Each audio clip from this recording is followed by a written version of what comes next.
BRS MLA పాడి కౌశిక్ రెడ్డిపై మరో కేసు నమోదైంది. కొండాపూర్లో పాడి కౌశిక్ రెడ్డి ఇంటి వద్ద ఆయన్ను అరెస్టు చేయడానికి వెళ్ళినప్పుడు తనను అరెస్టు చేస్తే సూసైడ్ చేసుకుంటారని బెదిరించారని మాసబ్ ట్యాంక్ ఎస్ఐ గచ్చిబౌలి పోలీస్ స్టేషన్లో ఫిర్యాదు చేశారు. తన విధులకు సహకరించకపోగా ఆటంకం కలిగించారని ఎస్ఐ తన ఫిర్యాదులో పేర్కొన్నారు. దీంతో గచ్చిబౌలి పోలీస్ స్టేషన్లో పాడి కౌశిక్ రెడ్డిపై కేసు నమోదు చేశారు.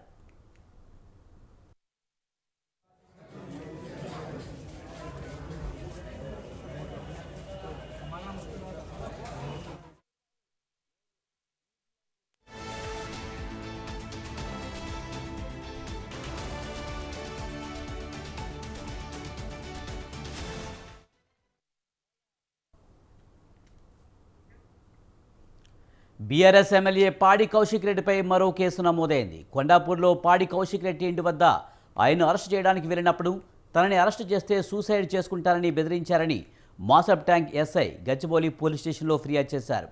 తన విధులకు సహకరించకపోగా ఆటంకం కలిగించారని ఎస్ఐ తన ఫిర్యాదులో పేర్కొన్నారు. దీంతో గచ్చిబౌలి పోలీస్ స్టేషన్లో పాడి కౌశిక్ రెడ్డిపై కేసు నమోదు చేశారు.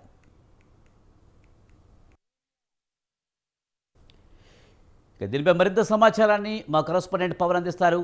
పవన్, బీఆర్ఎస్ ఎమ్మెల్యే పాడి కౌశిక్ రెడ్డిపై మరో కేసు నమోదైనట్టు తెలుస్తుంది. పూర్తి సమాచారం ఏంటి?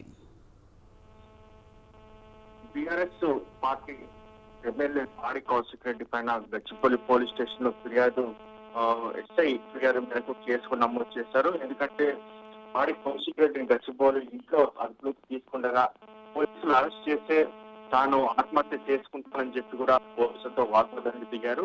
దీంతో పోలీసులు ఎస్ఐ ఫిర్యాదు చేయడంతో పాడి కౌశిక్ రెడ్డి పైన విధులకు పోలీసుల మీద ఆటంకం కలిగించడం కాకుండా తాను చనిపోతా ఆత్మహత్య చేసుకుంటానని చెప్పి బెదిరించినట్టుగా దీనికి సంబంధించి పోలీసులు గచ్చిబౌలి పోలీస్ స్టేషన్ లో కూడా కేసు నమోదు చేశారు. నమోదు చేసిన దాని తర్వాత దీనిపైన విచారణ కొనసాగిస్తారు. ఎందుకంటే ఆ రోజు ఏం జరిగినది దానిపైన కూడా పూర్తిగా ఆరా తీసిన దాని తర్వాత 41 నోటీసులు కూడా జారీ చేసే అవకాశం కూడా కనిపిస్తుంది. అంటే 41 నోటీసులు ఇచ్చి సరైన సమాధానం చెప్పాలని చెప్పి కూడా పోలీసులు వారి కౌశిక్ రెడ్డికి కూడా దీనికి సంబంధించి నోటీసులో పేర్కొంటారు. అయితే దీని తర్వాత లీగల్ ఒపీనియన్ తీసుకుని పోలీసులు ఇలా ముందుకు వెళ్తారని మాత్రం వేచి చూసిన పరిస్థితి కూడా కనిపిస్తుంది. Right, thank you Pawan.